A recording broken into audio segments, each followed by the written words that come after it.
Poďme sa spoločne pozrieť na fakty o kooperatívach. Kooperatíva je viac než len podnik. Je to spôsob života, ktorý slúži všetkým svojim členom a riadi sa princípmi, ktoré ho odlišujú od bežných firiem. Kooperatívy sú demokratické a rovnocenné. Sú plne vlastnené a kontrolované svojimi členmi.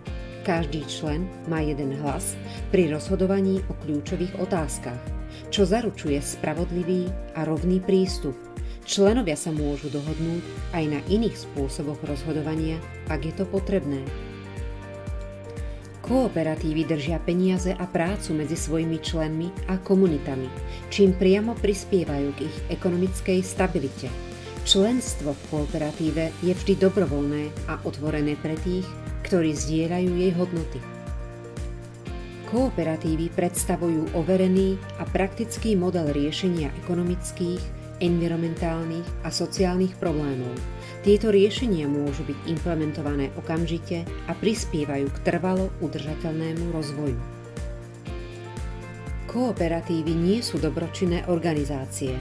Sú to posilňujúce a vzdelávacie spôsoby, ktoré podporujú svojpomoc, solidaritu a zdieľanie zodpovednosti.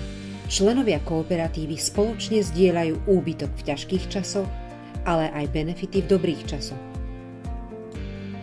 Kooperatívy sú odolnejšie voči ekonomickým šokom a sú flexibilné v zložitých situáciách.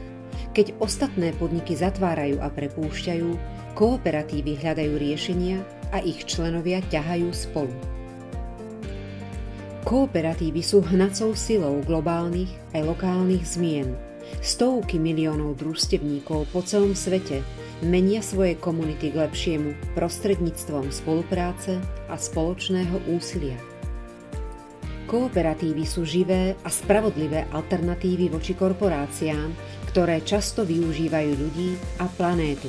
Ponúkajú riešenia, ktoré sú ekonomicky spravodlivé, ekologicky udržateľné a sociálne spravodlivé.